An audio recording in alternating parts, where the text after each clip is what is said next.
Hi guys, today we're going to look at sections 2.1 and 2.3. Some of this will be complete review, but there are going to be a few vocab words that are new to you that I want to make sure you fully understand. So let's get started reviewing a relation and a function. So a pairing of elements of one set with elements of another set, aka or an ordered pair, is a relation, okay? So for example, as we've seen before, we can have 2, 5, -1, 7, and 3, 5.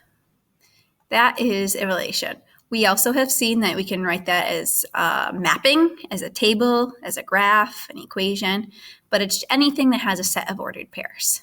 Recall that our domain is our x values, okay, or the set of inputs.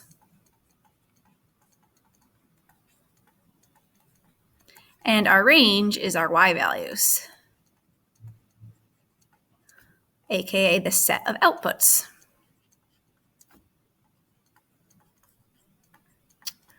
Let's see if we remember what a function is. Remember, a function is a type of a relation, so it's a set of ordered pairs, but specifically the ordered pairs, their x values cannot repeat with other y values. So our relation up here, that's not, or this one is a function. It's okay, right? Our x values aren't repeating. Y values repeat, and that's fine. Okay, so another example of a function would be -1, 5, 4, 3. I'm going to trick you up again. I'm going to put -1, but I'm going to pair it with 5 again because it's still paired with the same thing, so that's totally fine. So this would be a function.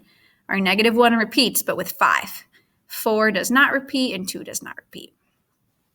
So one way to look at if something is a function is just by analyzing the actual x values, but not always are they written as a list of ordered pairs or is it a table.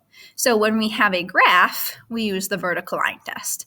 And the vertical line test says that if I pass a line, a vertical line, through a graph, so let's say like here, if I pass a vertical line through the graph, as long as it only hits once at all points, that means it is a function. So this example here, if I pass the vertical line through, it only touches that red line at one spot each time. So this would be a function.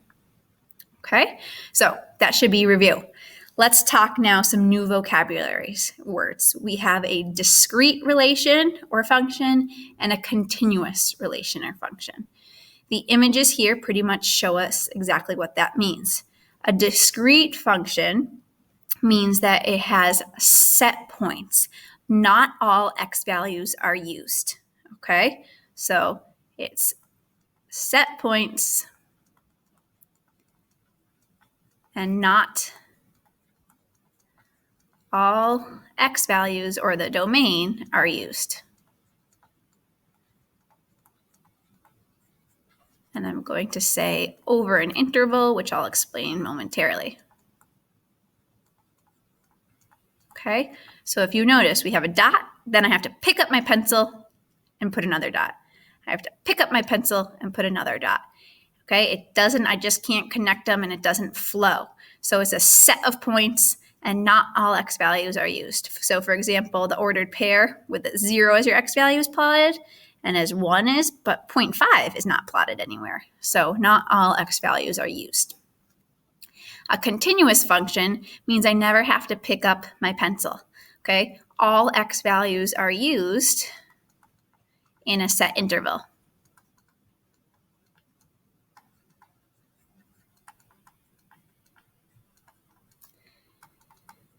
So for example, okay, if I look here, that pencil is never having to pick up. It just goes on and on. Okay, it could be curvy, I could go around, but as long as I'm not picking up my pencil, all those x values are used. If there's arrows in both directions, that means it's going on to infinity and negative infinity and positive infinity. Sometimes, though, we'll talk about over a set interval, and I'll show you an example of that when we get to it, but it's just showing that I never pick my pencil up over a certain amount of time. So maybe from For all the positive values, it's continuous, okay? But the main thing is to understand discrete is sort of random points. Continuous is a connected curve or line. Some other vocab words, one-to-one and onto. So this is only for if it is a function. So if it is a function, we can say it's one-to-one. What one-to-one means is that for every x value, I'm just paired with a y value, of course, because that means it's a function, but also in return, every y value is only paired for an x. So when we talk functions, our x's can't repeat and our y's can't repeat. Okay, so x's, I'll write that right here, x's and y's can't repeat. Okay, if x's repeat, it's not even a function. If y's start to repeat, then it's no longer one-to-one. How about onto? Onto means that every y value is being used, okay? So each element of the range, which is our y value, is actually being used. So if we look here, okay, every y value that has an arrow to it, it's being paired. Whereas if I go back to this function, this c is not onto because it wasn't being used, okay? So this one's one-to-one because I never used the y values more than once, but it's not onto because one of the values isn't even used. This guy is onto because every value is used, but it's not one-to-one because the c is being repeated. So if I'm both one-to-one and onto, here's our example. Everything's being paired up and used, and it's all only being paired up once. So let's look at a few examples. I'm going to do 2 of them with you, and I'll have you try out the third. So determine the domain and range and whether the following is a function. So let's see if this is a function. Are my x values repeating? And if so, do they repeat with another y? No, so this is good. This is a function. Okay, our domain, very straightforward here. Our domain we just list. It is, I'm going to list from least to greatest though. -2, -1, 0, 1, and 2. Our range is simply 3, 4, 5, 6, and 7. Here's the new words. Is it now one-to-one, onto, both, or neither? So if we look here, one-to-one means that if 2 goes with 3, 3 doesn't go with anything else, and it's not. So all the x values are just used once, and all the y values are just used once. That means it's one-to-one. Now, onto means that these y values over here are actually being paired up, and we can see, right? There's not just a random 7 without any x value. So this is both one-to-one and onto. Now, is it discrete or continuous? And I like to think about what would the graph look like. Does it look like a smooth curve or line, or is it just a random points with my pencil being picked up? And if I was to plot this, it would simply just be 5 points. So that would be discrete. Okay? You guys try number 2 and number 3 on your own. Remember, for number 2, I'll give you a hint, y equals mx plus b, so this is a linear equation. If it helps you, sketch it to think about what your domain and range is, and also whether it would be one-to-one, onto, both, or neither. Okay?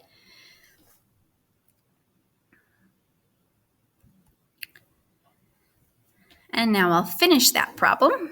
So we have that it's a linear equation.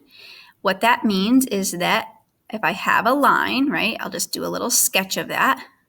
It's going to look something like this, right? Y-intercept of 1 and positive slope. That means my x values, the x values that are plotted, will be everything, right? Every x over here will eventually get plotted. Every x over here will eventually get plotted. So my domain is from negative infinity to positive infinity. That was the fancy notation. Or we can simply write all reals. My range is our y values, so up and down.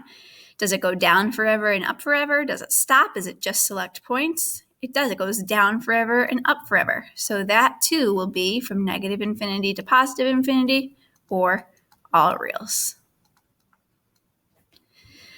Now, is it a function? Well, if we use our vertical line test, pass a vertical line through, it only touches once every time. So yes, it is a function. Is it one-to-one onto both or neither? It is going to be, what do we think? Both. Y values are only used once. We don't see them repeating. And then every x value, as we said with our domain, is used. So it's both. And lastly, this is a line. It goes on and on forever, so it is certainly continuous. Okay, that should help you complete number 3. Now let's talk about function notation. So function notation uses these symbols: f parenthesis x, g parentheses x, h parentheses x, etc. And the way we say that is f of x, or g of x, or h of x. So it's saying the function of x, the function g of x, the function h of x. This is not multiplication, okay? So let's see if we remember how to evaluate. I'll do a couple and leave the others for you. So f of negative 2 simply just means plug negative 2 in for x into function f. Okay, so it's not saying multiply the function by negative 2. I'm taking this negative 2 and literally plugging it in right there. So f of negative 2 equals negative 2 plus 3, which is 1. Okay? Let's look at another one. Let's look at b. This time it's saying take the whole quantity a plus 4 and plug it in for the x and g. So this will be the 2 that we had. Now times, instead of x, it's going to be that quantity, a plus 4. And I still have minus 5. So we have 2a plus 8 minus 5, just by distributing, and 2a plus 3 is my simplified answer. Our next one, problem C, we call this a composition of functions, okay? Composition. And that's because we're composing two functions together, function f and function g. So what I'm going to do is I'm going to take g and plug it in for f, okay? So I'm going to use a different color here, just so you can see. And I'm going to take this function g and literally plug it in to function f. So this time, right here. So instead of having x plus 3, I'm going to have what g was, which is 2x minus 5, and then plus 3. And now I can combine those like terms. We have 2x minus 2. Okay? You try D, E, and F.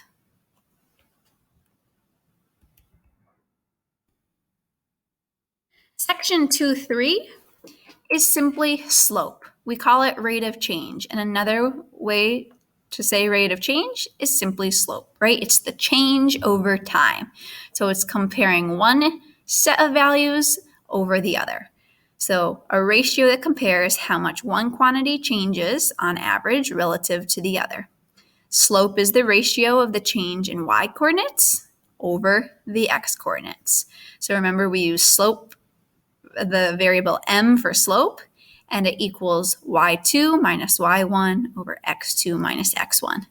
Please always remember the y's are on top, okay? And that's the same thing as our rise over our run.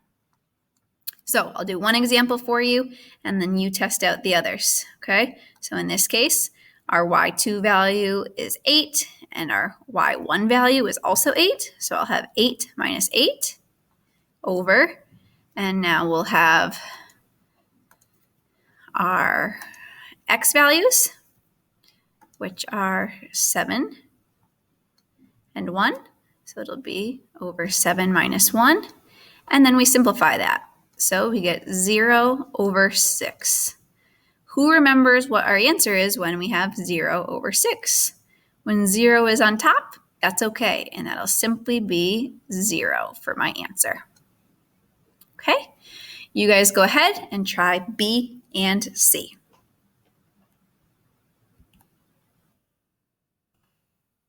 Okay, let's look at the little word problem regarding rate of change. It says Naomi left from an elevation of 7,400 feet at 7 a.m. and hiked to an elevation of 9,800 feet by 11 a.m. What was her rate of change in altitude? Okay, so if we take a look at this, what we're trying to determine is the rate of change of altitude. So we want to know the altitude per time.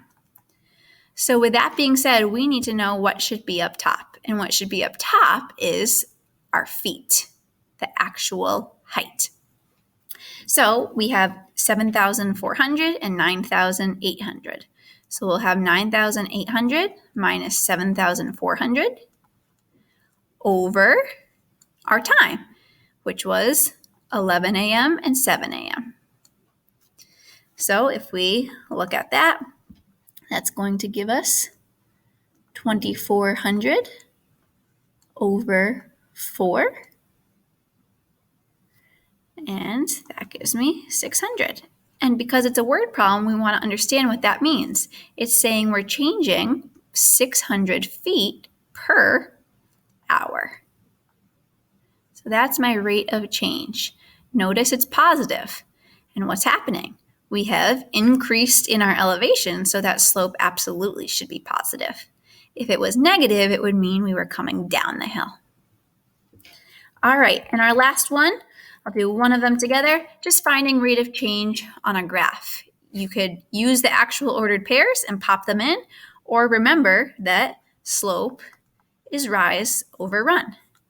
So if we look here, what's happening as I go from left to right? We are going down 2 units, and then we are going to the right 1, 2, 3, 4 units, and we're going in the positive direction 4 units. So what does that mean for my slope?